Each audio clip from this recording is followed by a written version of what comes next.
datang di Opan. Tahu nggak Opan apa? Apa tuh?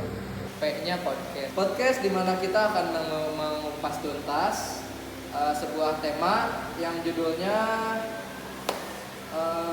integrasi sosial dan harmoni sosial di dalam masyarakat digital. Pokoknya ini tuh sangat-sangat informatif ya, dan ini buat edukasi juga. Betul. Sekarang kita langsung ke narasumber kita yang paling hebat nih di kelas. Namanya Kenalkan, nama saya Raffiansyah Alhamdulillah, bisa dipanggil Raffi. Oke. Gimana Pi? Sehat? Alhamdulillah, lumayan. Mantap. Gimana bisnis jalan? Ya gitulah, kadang naik, kadang turun, kadang landrop. Sukses terus ya. Amin. Sekarang kita langsung aja ke pertanyaan. Oke. Pertama, maksudnya dulu nih. Apa sih maksudnya integrasi sosial dan harmoni sosial di masyarakat digital? Kalau menurut saya, integrasi sosial dalam masyarakat digital adalah bentuk peleburan atas perbedaan yang ada di tengah kondisi sosial masyarakat di bidang digital. Nah, kalau harmoni sosial itu adalah sesuatu yang sesuai dengan keinginan masyarakat umum, seperti keadaan tertib, teratur dan aman. Dapat disebut juga sebagai suatu kehidupan yang harmoni. Harmoni sosial ialah di mana kondisi individu hidup sejalan dan serasi dengan tujuan masyarakat di bidang digital. Oke, make sense lah. Ngerti. Tapi aku tuh masih bingung. Coba contohnya kayak gimana? Contoh dari integrasi sosial itu ada seperti kolaborasi online di platform seperti Wikipedia, di mana berbagai individu dari latar belakang yang berbeda berkontribusi untuk membangun dan memperbaiki konten. Ini menunjukkan bagaimana teknologi digital dapat menghubungkan orang-orang secara global untuk tujuan bersama. Coba contohnya Harmoni sosial. Nggak, yang paling dekat aja sama kita apa sih? Contoh integrasi sosial dalam lingkungan sekitar mungkin bisa dari berteman dan bergaul dengan siapa saja tanpa melihat apa latar belakang dan budaya atau etnisnya. Oh, jadi kayak toleransi ya, kita Ya. butuh toleransi gitu. Coba contoh harmoni sosial. Harmoni sosial dalam konteks masyarakat digital bisa terlihat dari kampanye sosial media atau isu-isu kemanusiaan seperti hashtag Black Lives Matter atau enggak hashtag #MeToo. Biasanya hashtag ini tuh berada di platform seperti Twitter atau Instagram. Orang-orang dari berbagai belahan dunia bisa bersatu, berbagi pengalaman dan mendukung satu sama lain, menciptakan rasa kebersamaan dan solidaritas di antara pengguna digital. Oke, bagus nih. Ini jawabannya bagus nih. Saya langsung paham. Lanjutlah ke nomor setelah ini ya. Kan tadi tuh integrasi sosial dan harmoni sosial. Faktor-faktor terjadinya dua hal itu teh karena apa aja sih? Kalau menurut saya faktor-faktornya tuh ada 4. Ada aksesibilitas teknologi, ada keberagaman konten, pendidikan dan kesadaran, pengaruh media sosial. Oh, udah itu aja. Ya, betul. Oke. Ke nomor yang selanjutnya ya.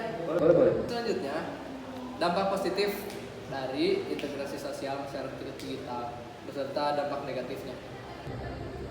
Kalau dari dampak positif dari integrasi sosial di masyarakat digital adalah memudahkan kita untuk berinteraksi dengan banyak orang di media sosial, memperluas pergaulan kita, jarak dan waktu bukan lagi masalah, lebih mudah dalam mengekspresikan diri, penyebaran informasi dapat berlangsung secara cepat. Dampak negatifnya adalah menjauhkan orang-orang yang sudah dekat dan sebaliknya, interaksi secara tatap muka cenderung sering menurun gara-gara sering bergaul di media sosial, dan itu membuat orang terlihat seperti introvert.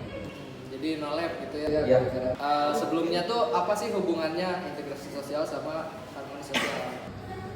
Integrasi sosial dan harmoni sosial dalam masyarakat digital berkaitan erat dalam menciptakan lingkungan yang kohesif dan damai.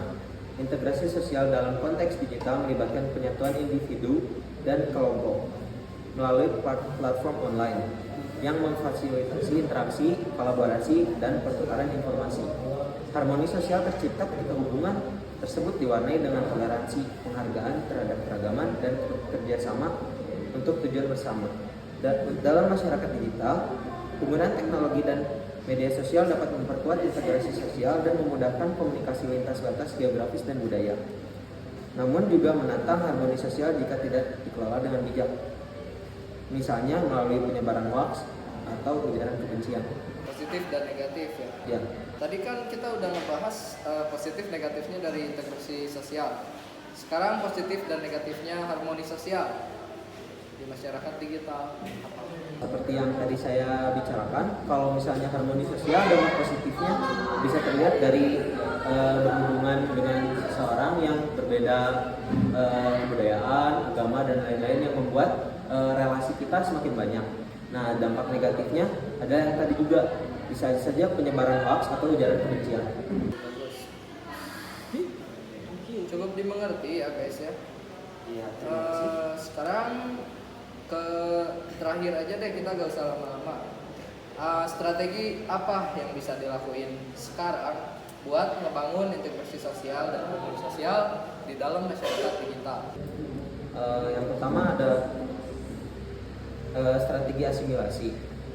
Strategi asimilasi adalah proses pencampuran dua macam kebudayaan atau lebih menjadi satu kebudayaan yang baru. Terus ada strategi akulturasi.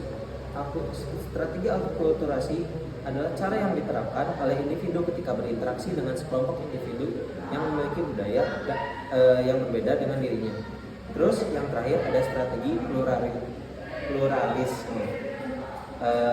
Strategi ini adalah pendekatan dalam pengelolaan organisasi atau kebijakan yang mengakui dan memanfaatkan keberagaman kepentingan, perspektif, dan kebutuhan masyarakat kelompok dalam masyarakat. Bagus, aku paham lah ya sama isi-isinya.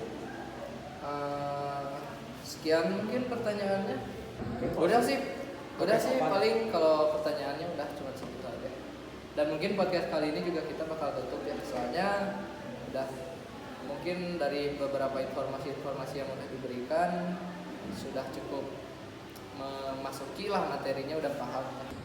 Ya, sekian dari Opan P-nya podcast. Terima kasih untuk perhatian kalian dan thank you. Terima kasih. Dadah.